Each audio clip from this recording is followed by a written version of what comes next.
One. Hey, welcome back. And we've been going through a good number of sessions recently, learning a lot of things. Today, submission to God. You know what? Not many people like that word, but we're going to discuss it next.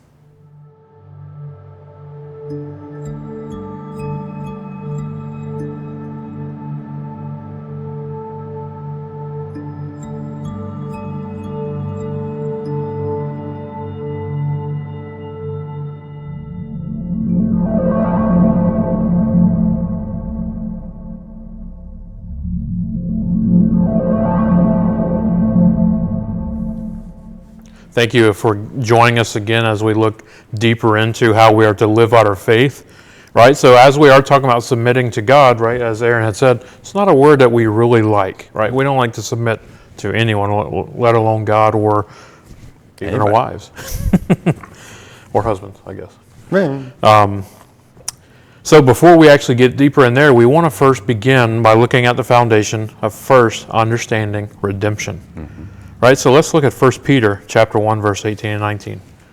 Knowing that you are ransomed from the futile ways inherited from your forefathers, not with perishable things such as silver or gold, but with the precious blood of Christ, like that of a lamb without blemish or spot. So when we look at this verse here, what does it mean to redeem or ransom someone? Right, maybe you've turned something in to redeem for a prize, maybe a token for a prize. Right, you can kind of think of it in those lines. Right, to redeem someone means to pay a ransom price to set them free. Right, so in biblical days, if someone was sold into slavery, they could be redeemed by either, number one, paying off their debt, or number two, offering another person as a slave who is of greater value. Interesting. Did something come to mind when we mentioned that? We'll look at that in a minute. Well, let's go to 1 Corinthians 6, verse 19. Or do you not know that your body is a temple of the Holy Spirit within you, whom you have from God? You are not your own. Let's go to Romans 6, 22. But now that you have been set free from sin, you have become slaves of God. The fruit you get leads to sanctification, and in its end, eternal life. Well, that doesn't, so, some people look at that verse and they'll be like, all right, so I was a slave somewhere else, now I'm a slave to God. Well, we'll talk about that, and maybe you can get that out as that doesn't sound as bad as it is. Yeah. All right, here's the question. If Christ has paid the price for our freedom, how does that affect his right to determine the course of your life in the following areas? Your career. Nice. How about your relationships? Your health? Your money? That gets scary right there. Does his right to direct our lives as he sees fit create any tensions for you? No, not at all. Of course not. No, not at all. I'm good with it, right? It's all good. So, that's kind of like that. So the story of Job, that we're going to look at here in just a second, brings the tension of God's right to handle our lives as he sees fit to a climatic tension. All right, so we're going to read first Job 1, 1 through 19. There was a man in the land of Uz whose name was Job, and that man was blameless and upright, and one who feared God and shunned evil. And 7 sons and 3 daughters were born to him. Also his possessions were 7,000 sheep, 3,000 camels, 500 yoke of oxen, 500 female donkeys, and a very large household, so that this man was the greatest of all the people of the east. And his sons would go and feast in their houses, each on his appointed day, and would send and invite their 3 sisters to eat and drink with them. So it was, when the days of feasting had run their course, that Job would send and sanctify them, and he would rise early in the morning and offer burnt offerings according to the number of them all. For Job said, it may be that my sons have sinned and cursed God in their hearts. Thus Job did regularly. That there was a day when the sons of God came to present themselves before the Lord, and Satan also came among them, and the Lord said to Satan, from where do you come? So Satan answered the Lord and said, from going to and fro on the earth, and from walking back and forth on it. Then the Lord said to Satan, have you considered my servant Job? And there is none like him on the earth, a blameless and upright man, one who fears God and shuns evil. So Satan answered the Lord and said, does Job fear God for nothing? Have you not made a hedge around him, around his household, and around all that he has on every side? You have blessed the work of his hands, and his possessions have increased in the land. But now stretch out your hand and touch all that he has, and he will surely curse you to your face. And the Lord said to Satan, behold, all that he has is yours in your power, only do not lay a hand on his person. So Satan went out from the presence of the Lord. Now there was a day when his sons and daughters were eating and drinking wine in their oldest brother's house, and a messenger came to Job and said, the oxen were plowing and the donkeys feeding them, when the Sabines raided them and took them away. Indeed, they killed the servants with the edge of the sword, and I alone have escaped to tell you. Verse 16, while he was still speaking, another also came and said, the fire of God fell upon from heaven, and burned up the sheep and the servants, and consumed them, and I alone have escaped to tell you. While he was still speaking, another also came and said, the Chaldeans formed 3 bands, raided the camels, and took them away. Yes, and killed the servants with the edge of the sword, and I alone have escaped to tell you. While he was still speaking, another also came and said, your sons and daughters are eating and drinking wine in the oldest brother's house. And suddenly a great wind came from across the wilderness and struck the 4 corners of the house, and it fell on the young people, and they are all dead, and I alone have escaped to tell you. So when we look at this passage out of Job, if this happened to you, how would you react to God? How would you react? Right? Some of us may act in submission, as we're talking about. Mm-hmm. Some of us may go against God. Right? We may start to blame people. We may even blame ourselves. So what characteristics of God would you be inclined to challenge? Right? Would you challenge his love for you? Would you challenge his strength, his power, his knowledge, wisdom? Would you challenge those? But let's look at Job's response when we look at verse 20 and 22. Then Job arose and tore his robe and shaved his head and fell on the ground and worshipped. And he said, naked I came from my mother's womb, and naked shall I return. The Lord gave, and the Lord has taken away. Blessed be the name of the Lord. Mm-hmm. In all this, Job did not sin or charge God with wrong. Right? And we know that had to be difficult with, his family being taken away and his farm being taken away. I believe his house was taken away. So much. Everything basically but himself, even the boils that came against him. Mm-hmm. Right? Why do you think Job was able to respond in such a way after these intense tragedies? Mm-hmm. What truths is he holding on to? So the fact that Job actually fell to the ground and worshipped, that tells us a lot right there, reveals that he still viewed God as holy, that his life was centered on him. He did not understand why things happened the way that they actually happened, but he had a strong relationship with God, which brought him to the place of that trial that he went through. So Job understood that everything he had actually came from God, right? That included his wife, that included his children, that included his livestock, that included his property. Mm-hmm. Everything was a gift from which could come and which could also go at any time. Right? As we know, God gives and he also takes away. That's true. Just because his family and livelihood were taken away, it did not change what he actually understood about the nature, and get this, the sovereignty of God. What? Sovereignty being that God is in charge of all things. Right? Nothing happens without God's knowledge. No.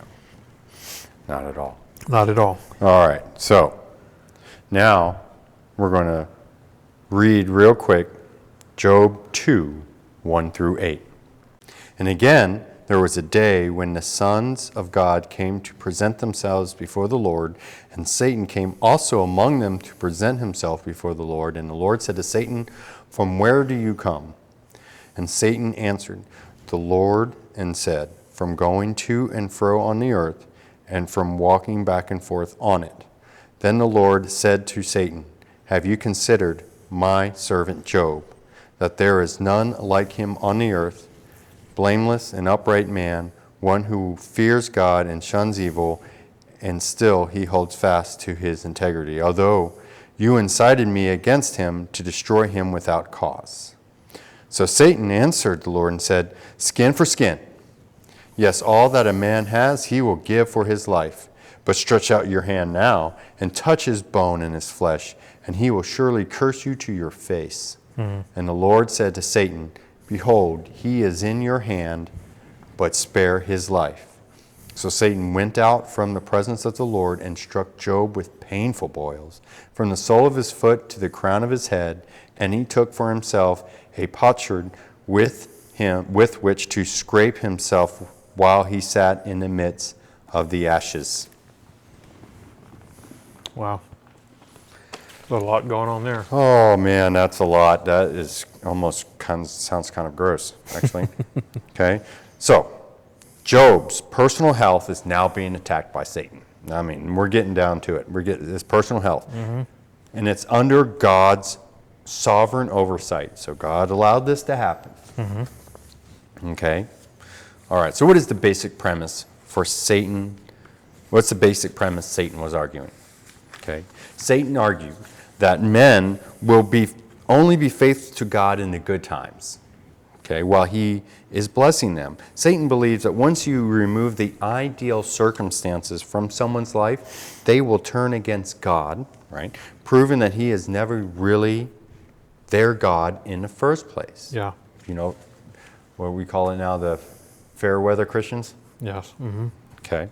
It's always just about them and their happiness, right? So here's Job's response in Job chapter 2, 9 through 10. Then his wife, Job's wife, said to him, "Do you still hold fast your integrity? Curse God and die." But he said to her, "You speak as one of the foolish women who speak. Shall we receive good from God, and shall we not receive evil? In all this Job did not sin with his lips." All right. How might Job have been tempted to sin in what he said? Right? Look, he was probably tempted to curse God.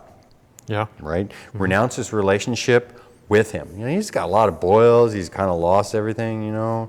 So in other words, he could have declared that God was only worthy to be worshipped if he served Job in the ways he expected. This was Satan's precise challenge. Okay? Satan was stressing that Job only worshiped God for the benefits of health and wealth. We've heard that before. Yep. That he received from God. You know, if you take those away, Job will no longer be loyal to God. That's Satan's argument here. Yep. And Satan's original sin was to become discontent with the position God assigned him in the first place, which ended up being pride. Yeah. And then he revolted. Okay? Satan was trying to prompt Job to join him in his denouncement of God. Wow. Yeah. Okay. So what truth did Job cling to that kept him from falling? God is sovereign. He is. If we only accept good things from God, then we are essentially using God for our own purposes. Kind of like a genie in a bottle thing. Oh, yeah. Okay? Job understood that God is worthy, he is, worthy to be worshipped, regardless of our own personal experiences that we're going through in this life, even as drastic and sorrowful as they may be. Yeah. Okay. So Job's three friends actually come to grieve with him as the story continues, but instead they end up frustrating him and their claims as why he is suffering. Right, so now we want to jump ahead of Job chapter 4, verse 7 through 9. It says, "Remember, who that was innocent ever perished, or where were the upright cut off? As I have seen, those who plow iniquity and sow trouble reap the same. By the breath of God they perish, and by the blast of his anger they are consumed." Now we do see that in other places in Scripture. So what is the premise on which Job's three friends are operating? So God actually blesses the righteous and brings punishment to the wicked. Right? They're implying that Job and his children must have some sin in their lives causing them to deserve the treatment that they actually received. Right? This is how they understood the justice of God to be at work. They are arguing that you get what you deserve. All people think that way. All people do think that way. Right? Even as Christians, we say we have the love of God in us, but when something comes against us, we're like, hey, you get what you deserve, or if you're going to jail, you got what you deserved. All right, so we got to be careful there. So what do you think about this line of reasoning yourself? Do you agree or disagree? Again, we're not here to yell at you or whatever. You think about this and let the Holy Spirit tell you what's right and wrong. Right, so we're going to jump way ahead into Job chapter 42. After the Lord had spoken these words to Job, the Lord said to Eliphaz the Temanite, my anger burns against you and against your two friends, for you have not spoken of me what is right, as my servant Job has. Now therefore take 7 bulls and 7 rams, and go to my servant Job, and then offer up a burnt offering for yourselves. And my servant Job shall pray for you, for I will accept his prayer, not to deal with you according to your folly. For you have not spoken of me what is right, as my servant Job has. Wow. Your folly. Wow. God called you out on it. Yeah, he did. So, did Job's loss and illness have anything at all to do with his lack of faith or some hidden sin in his life? What was the cause of Job's suffering? So Job's suffering never had anything to do with his sin. It had everything to do with his righteousness. It is, unknowingly to him, based on a spiritual confrontation between God and Satan. Satan attacked Job because God held him up as an example of righteousness, and Satan claimed that Job was only faithful to God only because God blessed him, as Aaron had mentioned earlier. So to prove Satan wrong, God allows Satan to remove all blessings from Job's life. Wow. That seems mean. It does. That may even test your faith. You may be asking, well, is that the kind of God I want to serve? It is the God that we should serve. He is sovereign in all things. Yes, he is. Right? So before you go and judge what God is doing here, first you have to look how the story actually came to conclusion. That's true. Which we'll get here in just a little while. So how do you feel about God's tension to let Satan destroy Job's life in such a way? How do you feel? How do you feel about God's decision there? Again, it's a stretch of faith. Yeah. But if our faith is not stretched, how can we grow? That's true. Right? Because again, we may be looking at it only from one angle. God is saying, hey, look, you don't see the whole picture. What's going on here? No, you don't. So how do you reconcile with the holiness, justice, and love of God? How do you reconcile with the? That's a deep question. That's a very deep question. But like I said, all we can do is trust and obey. Yep. That's all we do. So, as Job struggled with trying to understand the cause of all his suffering, he defended himself before God by challenging the justice of God. And God responds. And may I say, this is one of my most favorite passages, even though I do love all the Bible. I love this passage. Job 38, 1 through 11. Then the Lord answered Job out of the whirlwind and said, who is this that darkens my counsel by words without knowledge? Dress for action like a man. I will question you, and you will make it known to me. Where were you when I laid the foundation of the earth? Tell me if you have understanding. Who determined its measurements? Surely you know. Or who stretched out the line upon it? On what were its bases sunk, or who laid its cornerstone?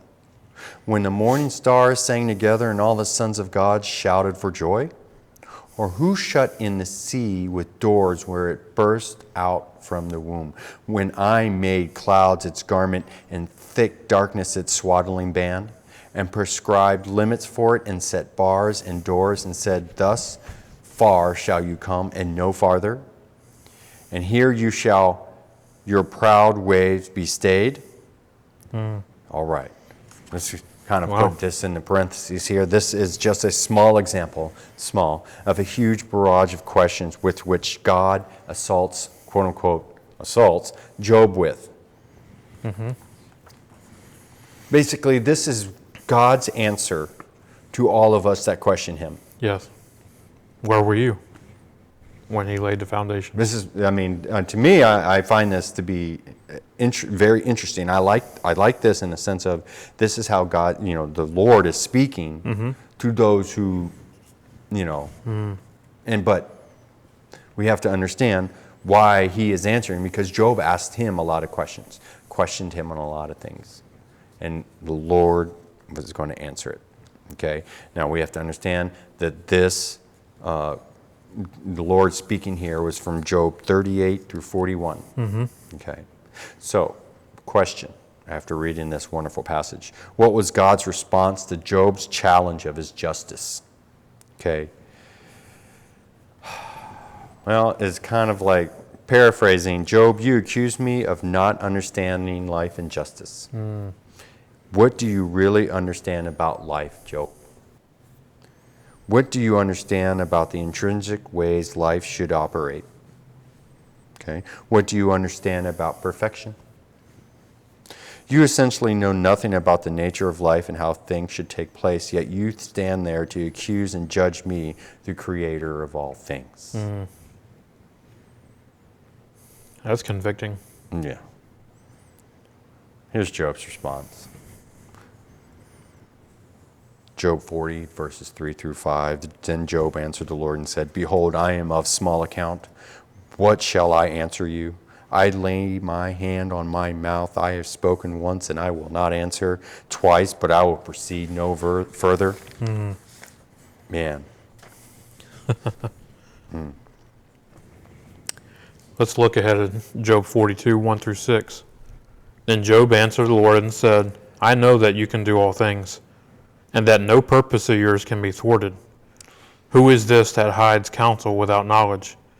Therefore I have uttered what I did not understand, things too wonderful for me which I do not know. Hear, and I will speak. I will question you, and you will make it known to me. I had heard of you by the hearing of the ear, but now my eye sees you. Therefore I despise myself, and repent in dust and ashes. Wow. So, what changed in Job's perspective? What realization did he come to that caused him to humble himself and approach God in awe in a worshipful manner? He was put back in his place. Yes. I mean, again, you look at how God responded to him with these questions, and though they're rhetorical to God, because he knows who did all these things, he did, but you can imagine how it convicted Job as a little small man on earth, that we're able to stand and look into the heavens and know we do not have the power to put that into place. No. We didn't name all the stars. We didn't count the number of hairs on our head. God did. So you can see how this brought him into a worshipful and repentful manner. So God knew why Job was suffering and allowed it to continue for his own divine purposes. Though Job did not understand those purposes, how did God want Job to continue to relate to him through the experience? So God still desired that Job will be faithful in the midst of his suffering. Right? We see that all through the Bible and even in the New Testament. This was the whole point of the challenge. God wanted to reveal to us and the satanic realm, and true faith actually sustains relationship regardless of one's circumstances. Yeah. Right? Again, we talked about this before. God is here. He will be with you through the trials and the suffering. Always. So, why did God allow Satan to act in such a way toward his faithful child? Right. God never really does explain the reasons for allowing Job to suffer in this way. Okay. However, there are a few reasons that are kind of apparent. Yeah. Okay. Number one, God was exalting faithfulness. Okay. Those of the angelic realm who rebelled against God, did so because they were discontent with their positions before God. Job's life is a complete contrast against the angels who rebelled. Okay? And his faithfulness ultimately sends them a message of condemnation. In spite of his suffering, though, Job got confused and upset. Okay? Job does not curse God or walk away from him. The very fact that Job is allowed to suffer for righteousness is an incredible statement of God's deep respect and love for him. Okay? Job would have never suffered in such a way if it were not for his steadfast view of God. Yeah. Wow. Let's go to the second point. Job needed a deeper understanding of God. Right? He was righteous and had a good, steadfast view of God himself, but Job needed a deeper understanding. So Job came to the realization that he simply did not understand the scope of God's sovereignty, which is a big scope. God never did explain to Job why he suffered. Job could never have understood, even if he had. It's like, I want to understand how it is. God's like, you probably never get it. Okay? Probably not. Job didn't need to know the why. Yeah. Okay? He needed to know God. Yeah, that's truth. In the midst of his suffering, he needed to trust the God that was still in control. And he was. God was still just. He was. And that God's ways were perfect and simply beyond his understanding, and sometimes our understanding. Yeah. How about that? Yep.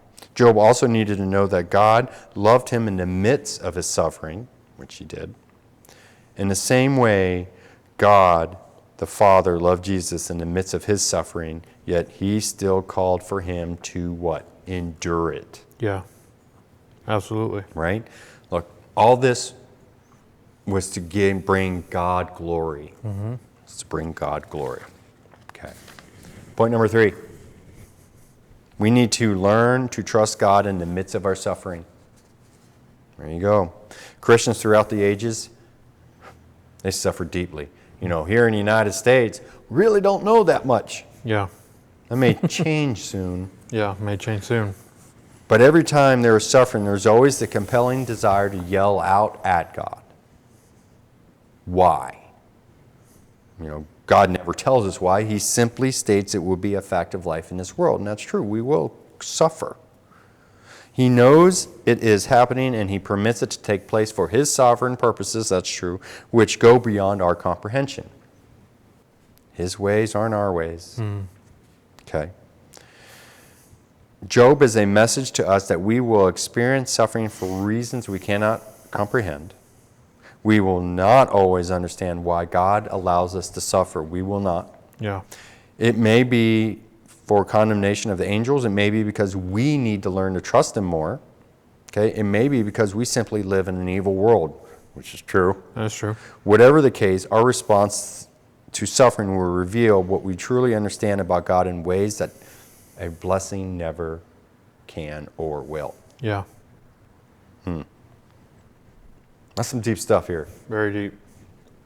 And one thing we also have to look at too is we can't blame all suffering on God, right? Suffering has come because of the sin that we brought into the world. That's true. Right? So most of what we deal with is based on our own options, our own choices. And just because we get suffering that God allows doesn't mean it's from Him. That's right. Yep. Right? The suffering that Job got was from who? Satan. It was from Satan. It wasn't from God. So when we look at this, I'm going to ask you this question: what do you think the statement means? And we'll put the statement on the screen. Right? So when I read it, I want you to think, what does it mean? So how we go through suffering is an indication of our belief about redemption. Right? So as Aaron mentioned there in point number 3, I think it's part of our flesh to ask when things happen that we make us sad or mad or whatever. We typically ask why, because we want to know, why did this happen? Yeah. But at the end of the day, instead of asking God why, we should just look back at Him and say, I trust you. Yeah. I trust you. Is it tough? It can be, especially when it hits home. right? So when we look at this statement that I just put on the screen, if we have been purchased by Jesus Christ, right, through his blood, by his blood, then we have handed our lives over to God to do with what he actually wishes to do with it, right? So submission is not something we just do in order to get what we want or even to be effective in ministry. Submission is the actual surrender of our lives to the one who purchased us, being Jesus. Yeah. Trusting he has a sovereign plan he's working out through us. Again, he redeemed us by his blood. He called us out of darkness. He called us now to make more disciples. He called us to bring the message to the lost world. Right? He wants to see the kingdom push forward, and he chooses to do it through us. So as we go through suffering, which we will see, yet maintain a strong faith in God, that's what we have to do, we acknowledge that our faith is not based on our circumstances, but on a confidence that God actually holds our future in his hands. We proclaim that that we have died to self, and we entrust our lives to the one who understands the big picture. Yeah. Right? The one who wrote the story. Right? When we look at history, it is his story. Yeah. We proclaim our confidence that he will actually accomplish his purposes through us, even through the worst of circumstances. Right? So you may already seen it. There's tragedies in the world, though it's harsh, it's rough to see these things on the news. But at the end of the day, look at the unity, look at the love, so support, and people come to know Jesus through these, right? So he still gets glory even through difficult circumstances. That's true. So let's look now in the New Testament, Luke 22, 41 through 44. And he withdrew from them about a stone's throw and knelt down and prayed, saying, Father, if you are willing, remove this cup from me. Nevertheless, not my will, but yours be done. And there appeared to him an angel from heaven, strengthening him. And being in agony, he prayed more earnestly, and his sweat became like great drops of blood falling down to the ground. We know this passage. Yeah. We know it, especially coming into the Passion Week. Right? So what are the most powerful words of this passage? Maybe a few stuck out to you, but here's what we want to emphasize. Not my will, but yours be done. Whew, that's the mission. Yeah. Jesus knew exactly what he was about to endure on the cross. Okay. And he asked the Father to remove that. But the Lord had to speak back to his Son and say, it has to be this way. It's the only way. Yeah. And Jesus, being in full submission, Yes. went to the cross. He did. So if we truly believe that Jesus has authority in and through our lives, how does that change how we actually should view our circumstances? Do we not know that even through these sufferings, this is a way that God is using it to strengthen you for even something bigger coming down the road? That could absolutely be true. So, how should we react to God at times when we discover he's letting us suffer? We have to realize that he's doing it for his purposes, Yeah. and we submit to it. Yep. Okay, that's how we're supposed to react. He giveth and he taketh away. Exactly. So it's something to remember. Okay. Plus, we shouldn't be worried about material things anyway. But when we're even talking about health-wise and things like that, he does this for his purposes. We may not understand it, but we trust in him. Yeah. And we glorify him. Yeah. That he be glorified. Next question. What does it truly mean to trust God to be a God or be the God in our lives? Not a God, the God in our lives. Wow, that means complete submission, Yeah. even when we don't understand it, because a God that is too small to understand is a God too small for me. Yep. But he is the living God, and as Job explains at the end of Job, how God explains how he created the world, and he has storehouses of hail Yeah. and snow saved for the latter days. That's true. Man. But here's how we should be. Not my will, but yours be done. That's right. So as we talk about submission to God, we saw how just a second ago how Christ submitted, right? That he went to the cross willingly. right? It's not that man took his life, Jesus gave his life. Big difference. And he gave his life for you. Would you have enough faith to put that in Jesus, to trust your life in his hands, right? Submit to the Father, as the Father knows best and he wants best for us. And guess what? Even times of suffering and trials, sometimes that is the best thing for us, because it helps break the worldly stuff out of us, brings us closer to him. So again, we thank you for following us in this video.